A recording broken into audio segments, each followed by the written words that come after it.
Assalamualaikum dan salam sejahtera. Hari ini kita masuk kepada chapter 5, e-commerce, keselamatan dan kaedah pembayaran. E-commerce pada masa kini, sistem keselamatan, sistem teknologi maklumat yang ada terdedah kepada jenayah cyber ataupun cyber crime lah kita panggil. So ada proses kerugian yang sangat tinggi.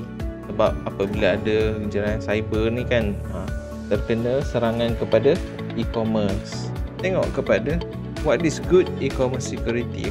Apabila kita belajar e-commerce ni, kita nak bagi pengguna kita guna dengan cara yang selamat, dan kita boleh gunakan dengan cara yang selamat. Jadi untuk menghasilkan sistem keselamatan yang baik, antaranya adalah kita gunakan teknologi baru. Contohnya kat sini kan, new teknologi.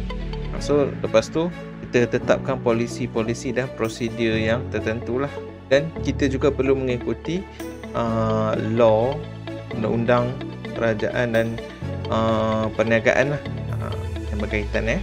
Ini pun berkaitan dengan e-commerce dan faktor-faktor lain. Kita kena tengok lah masa yang nak digunakan dan nilai duit yang kita letak.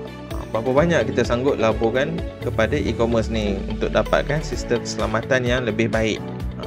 So kat sinilah kita kena tengoklah duit. Lepas tu kita tengok yang mana nak kehilangan data ataupun keselamatan lebih baik.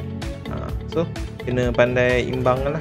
Biasanya sistem security ni yang dikatakan dia lebih mudah untuk dipecah masuk apabila dijumpai dengan bug ataupun sistem keselamatan yang lemah.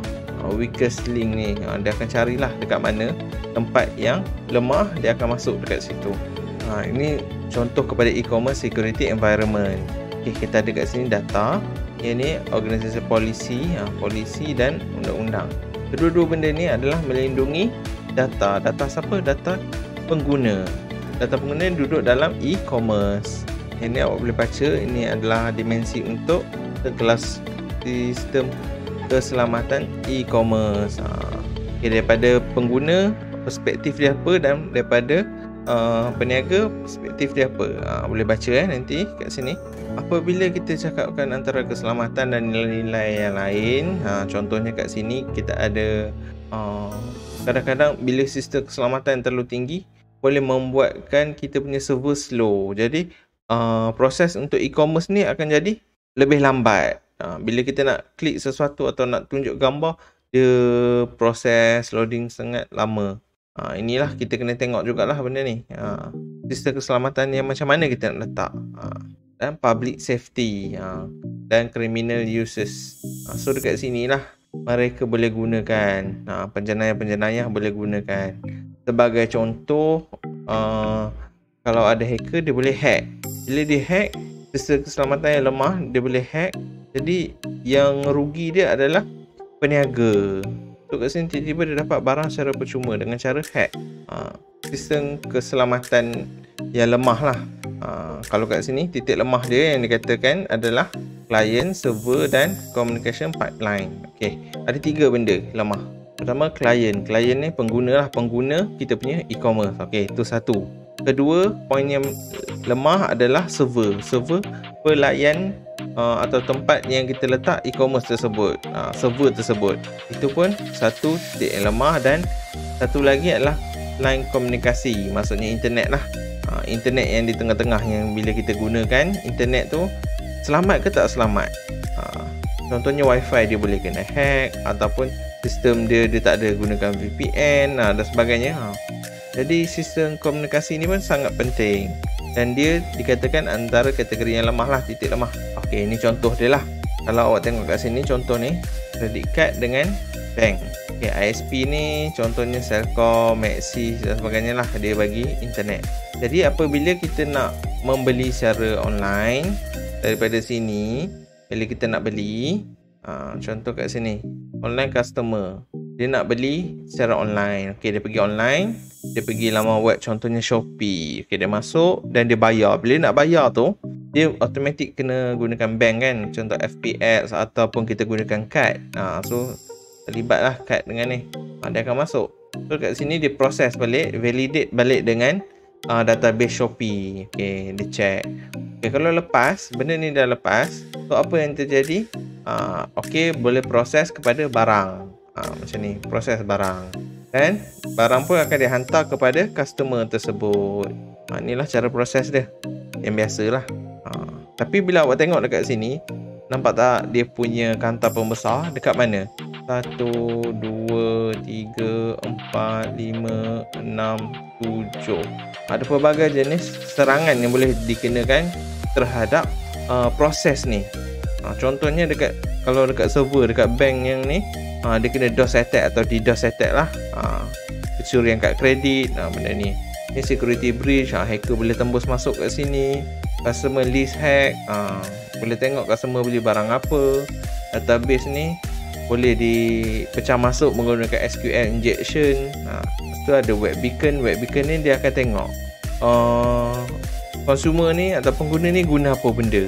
Hacker tu akan tengok lah apa yang dia buat. Sama juga macam wiretap ni, dia tengok apa customer beli, dia beli ikut bank apa. So dia menyalin semua fungsi-fungsi yang customer ni buat. So dia hack lah bank. Okay. Ini malicious. Sebenarnya ni kita panggil dia sebagai malware. Malware. Mal for malicious, ware for software. Malicious software. Kat sini dia panggil malicious code lah. Ni dia mudah di-exploit. Ada malvertising. Ini maksudnya advertisement lah. Adware kita panggil. Advertisement software. Lepas tu ada yang boleh kena melalui download, virus, worm. Virus lain, worm lain, ransomware lain. Ransomware ni dia lebih kepada dia akan lock kita punya smartphone atau komputer. Bila kita bayar dengan bayaran tertentu, baru dia akan unlock kita punya komputer ataupun smartphone. Ni dipanggil ransomware lah. Trojan contohnya kita nak download software percuma, tapi rupanya bukan kita download software, kita download satu Trojan horse. Dekat dalam ni dia nampak macam software yang biasa, tapi lepas kita install, komputer kita apa semua boleh dikawal lah. Backdoor pula adalah salah satu jalan masuk dari belakang. Maksudnya kat sini, contoh kalau user kita nak login, username password macam tu. Tapi dengan ada cara lain, dengan kita exploit bugs tertentu, boleh melalui login dengan jalan yang lain. Ini biasa hacker lah buat. Sama juga bot dengan botnet ni, kita guna untuk kawal komputer lah, untuk menyerang satu komputer yang lain. Ini pula ni lah contoh browser parasite. Dia kata ni dia browser, tapi browser yang mencuri maklumat. Ni bahaya sikit lah. Ni tadi adware, yang saya cakap adware tu. Adware ni contoh dia ada pop-up. Apa pop-up tu? Dia akan terkeluar iklan. Awak tekan pangkal, nanti keluar lagi. Itu nama adware. Next kita ada spyware. Spyware ni adalah salah satu software digunakan oleh hacker atau cracker. Dia gunakan untuk spy kita. Dia nak intake apa password kita, email, bank apa semua, supaya dia dapat semua benda-benda ni, dia akan hantar kepada dia punya inilah tuan dia. Teknik phishing. Phishing ni biasanya dikatakan untuk mengambil maklumat tertentu. Diguna untuk ambil maklumat tertentu. Phishing ni ada banyak-banyak cara. Contohnya ada spear phishing, ada scam, email atau BEC phishing, dan social engineering. Untuk social engineering, apabila dia call, contoh macam kita biasa dengar lah, scammer kan, call dia daripada something-something. Itu dinamakan kategori social engineering. Yang kedua, email scam atau BEC phishing. Yang ni dia akan hantar dekat email kita satu link. Apabila kita klik link tersebut, dia akan buka, contohnya awak menang hadiah apa benda semua, tapi kena bayar RM1. Ataupun dia suruh share dulu. Kalau nak menang, kena share. Bila awak tekan buka, contoh dia nampak macam Facebook, awak tekan login. Apabila awak login di Facebook tu, sebenarnya itu bukan Facebook, tapi dia adalah satu laman web yang dicipta khas macam sama Facebook, supaya untuk mengambil awak punya maklumat, username dan password, supaya dia boleh guna. Sama juga macam spear phishing ni. Dua-dua ni lebih kurang sama lah. Dia akan hantar link lah. Biasanya kecurian dengan penipuan lah yang gunakan benda ni. Hacking pula ataupun godam lah. Kodam ni kita ada hacker dan cracker. Okey, mereka ni adalah orang yang membuat kesalahan cyber atau jenayah cyber. Okey, hacker ni dia lebih kepada dia menembus sistem security, dan cracker pula dia lebih kepada mencuri maklumat. Biasanya ada kategori white hat, black hat dan grey hat. Yang white baik, yang black ni kerja dia penjenayah, dan grey hat ni kerja baik dan jahat pun dia akan buat. Okey, so kita ada apa lagi okey, yang lain-lain ni pun boleh baca balik. Okey, ini kebanyakannya jenayah cyber lah. Kecurian data, vandalisme. Okey, contoh vandalisme lah yang dia cakap kat sini. Defacing. Okey, defacing ni adalah satu konsep di mana apabila kita buka satu laman web, contohnya laman web USAS, okey, usas.edu.my. Apabila kita buka, dia akan keluar laman web USAS. Tapi apabila defacing ni terjadi, dia akan ubah suai kita punya homepage. Jadi apabila awak layari laman web usas.edu.my, dia tak keluar USAS, dia keluar benda lain. Dia keluar gambar dia ke, you has been hacked dan sebagainya. Okey, itu dipanggil sebagai teknik defacing. Pada start tahun 2016, 2017 pun kebanyakan data telah dipecah masuk dengan cara hacking, unauthorized access. Ni employee, ini adalah kesalahan employee tersebut. Dia bagi ruang untuk orang lain masuk mencuri maklumat. Kita tengok credit card fraud pula. Okey, kecurian credit card lah. Sebab credit card sekarang apabila kita masukkan nombor depan dan belakang, dia boleh digunakan terus tolak dari akaun. Ni dipanggil credit card lah. Credit card atau debit card. Okey, sama dia punya konsep dia. Okey, jadi dekat sini setengah isu yang dihadapi adalah peniruan tanda tangan, multi-factor authentication dan fingerprint identification. Okey, ini cara kita nak tangani isu credit card tadi yang dicuri tadi, nombor-nombor tu kan. Contoh multi-factor authentication, kita gunakan macam dekat Maybank, bila kita bayar guna online, dia akan bagi satu message dekat kita punya telefon, walaupun kita guna online tu dekat komputer. Sebab apa? Sebab dia nak buat two factor authentication, gunakan smartphone dan komputer. Apabila dua-dua ni disahkan, baru dia akan lepaskan bayaran tersebut. Inilah dia. Fingerprint pun sama jugalah macam app Maybank kan. Kadang-kadang kita masuk tak perlu nak login, tapi gunakan fingerprint sahaja. Ini masih lagi kecurian identiti pula. Okey, contohnya nombor IC dicuri kan. Kecurian nombor IC, kecurian lesen memandu. Semua ni pun agak membahayalah. Dan biasanya credit card number ni lah yang tadi. Yang paling banyak. Username password ni untuk apa-apa account, contoh Facebook dan sebagainya lah. Biasa mereka dapat ni untuk disalahgunakan. Okay, spoofing, pharming dan spam. Dan yang awak tahu, spam ni biasa yang selalu masuk dekat email awak. Benda-benda yang tak berguna lah. Dia selalunya ada virus benda ni. Jadi kita tak perlu buat apa, kita buang saja. Dan kebanyakan email sekarang, contohnya Google Gmail dan lain-lain email lah, dia boleh buang sendiri benda ni. Dia dapat detect benda ni adalah spam. Melainkan kita check balik semula, betul ke tak spam. Okay, pharming ni dia letak URL lain. Contohnya awak tekan Facebook, sebenarnya dia bukan pergi kepada Facebook, tapi dia pergi kepada website yang lain. Yang ni digunakan oleh hacker lah. Nama konsep pharming. Untuk spoofing ni pula, dia menghilangkan identiti dia. Contohnya email atau IP address ni dia sorokkan supaya nampak orang lain yang gunakan dia punya IP address ataupun email. Sniffing ataupun man in the middle attack adalah satu konsep di mana contohnya orang A dengan orang B dekat sini tengah communicate, gunalah apa-apa communicate kan, guna internet, email dan sebagainya. Apabila man in the middle attack berlaku, orang di tengah-tengah ni boleh ubah. Dia ubah apa? Dia ubah message tersebut. A ke B lain, B ke A lain. Ini man in the middle attack. Sama jugalah macam email wiretap ni. Sebenarnya man in the middle lah. Sniffer ni dia mencuri perbualan ni tersebut. Kadang-kadang contohnya rakaman suara kan, email dan sebagainya. Semua ni dia boleh salin. Okey, DOS ataupun DDoS. DOS dia sebenarnya lebih kepada seorang sikit lah. Yang di DOS biasanya dia lebih kepada ramai. Apa yang dia buat? Dia menyerang satu server dengan cara jamkan server tersebut. Contohnya server tersebut boleh melayan hingga 100 orang pada satu masa, 100 user.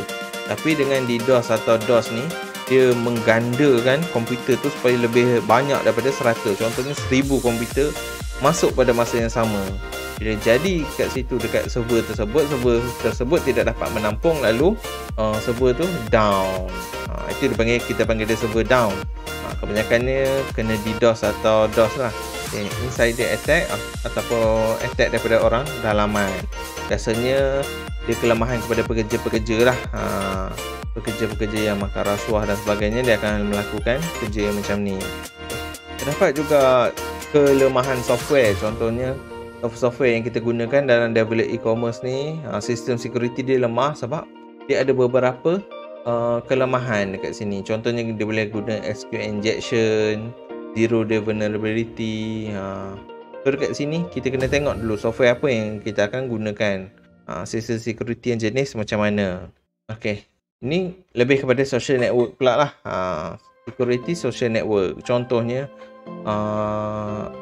load guna Facebook. Kita login guna Facebook untuk satu e-commerce. Ini pun main peranan jugalah.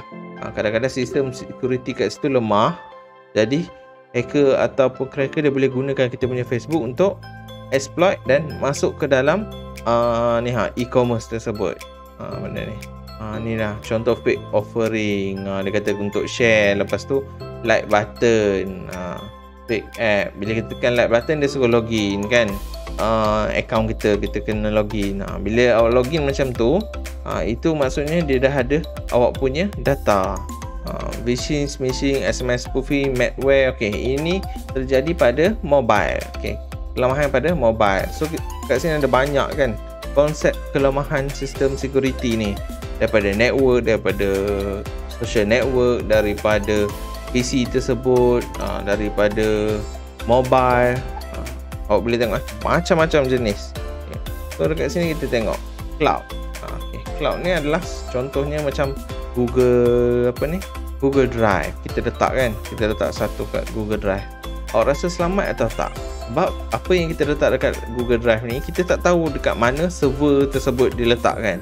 Kita tahu dia ada memori, kita upload dekat internet. So ini antara sistem security cloud. Kita tak tahu dekat mana. So kemungkinan boleh jadi DDoS attack kat server tersebut, hilang kita punya maklumat, dan lain-lain benda lah yang link kepada cloud tersebut. Ni pun bahayalah.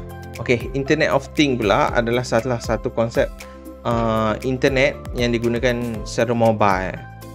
Dia connect dengan pelbagai jenis lah. Contohnya dia connect dengan mesin, dia connect dengan rumah, dia connect dengan office. Salah satu contoh yang paling mudah adalah smart house. Awak boleh kawal rumah awak, boleh tutup lampu, buka lampu dekat tempat yang berlainan.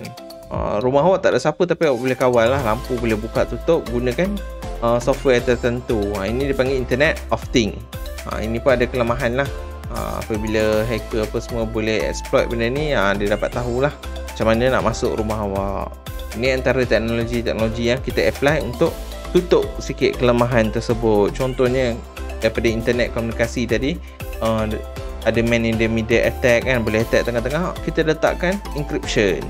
Encryption ni salah satu konsep lah yang kita gunakan supaya orang tengah-tengah tak boleh baca. Orang A dengan B saja boleh baca.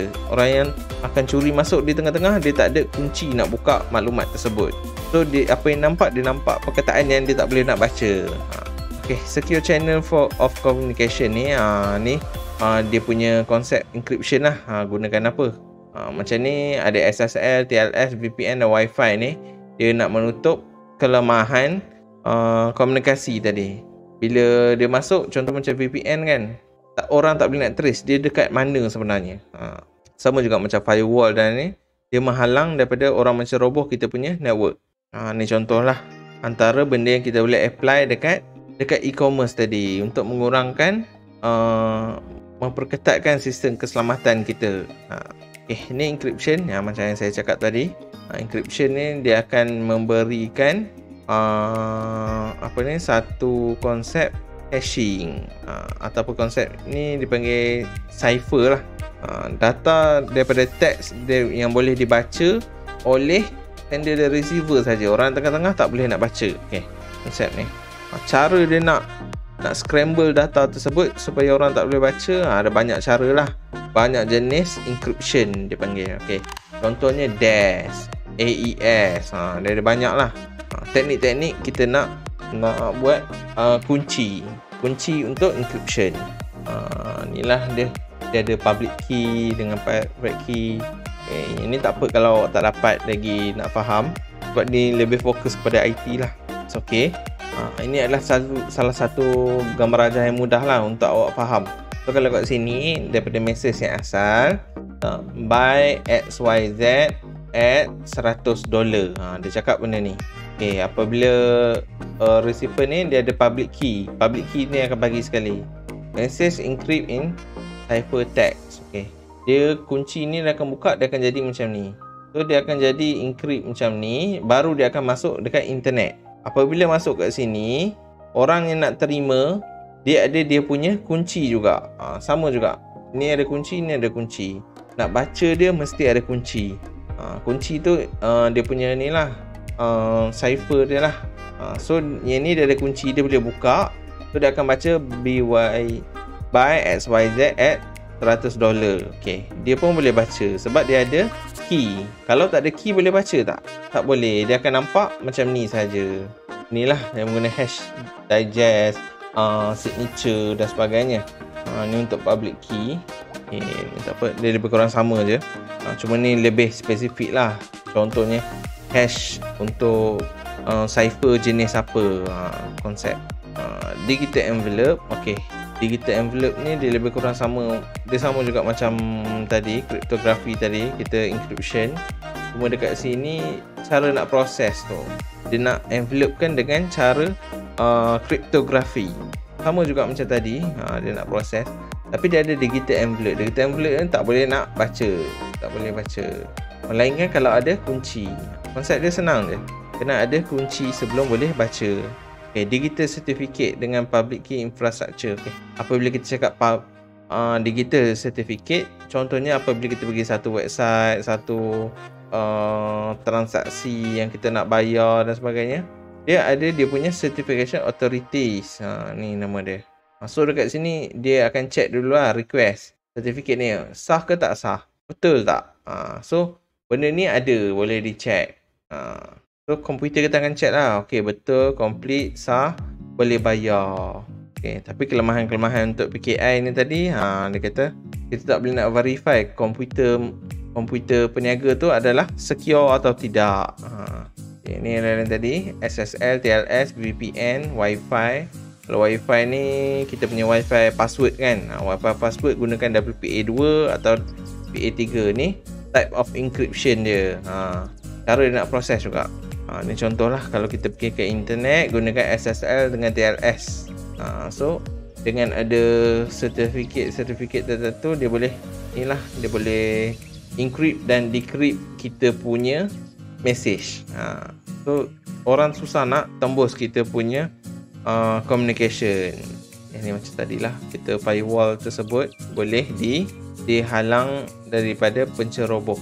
Inilah contoh firewall, nampak? Okay. Selain daripada tu, cara-cara kita nak menangani server dengan klien ni, kita gunakan OS yang ada antivirus dan sebagainya supaya mengurangkan risiko ancaman cyber. Selain daripada diri sendiri, government dan institusi yang berkaitan, contohnya institusi perniagaan, perlu main peranan penting lah. Jadi untuk mengelakkan risiko ini, mereka ada teknologi dan polisi-polisi tertentu, polisi dan undang-undang lah yang kita amalkan. Okay. Kita risk assessment, penilaian risiko, siapa yang boleh guna software tersebut, berapa orang yang guna, password yang digunakan sama ataupun setiap orang password yang berbeza. Ini dipanggil policy management lah. Dia nak tengok lah satu e-commerce tersebut atau satu website tersebut. Ini ada contoh e-commerce plan, Ni awak boleh tengok Okey, ni law undang-undang yang terlibat dekat US lah. Yang ni dia berkaitan dengan US lah undang-undang ni. Kalau kita, undang-undang kita adalah di bawah SKMM. SKMM apa? Suruhanjaya Security Malaysia. Dan apa ni? Kita punya ini di bawah Akta Telekomunikasi dan Multimedia lah. Undang-undang kita akan letak di bawah tu. So sesiapa yang hacker, yang menceroboh maklumat, mencuri maklumat dan sebagainya, dia boleh dikenakan tindakan lah. Okey, ni bagaimana kredit kad berfungsi lah. Macam tadi sama.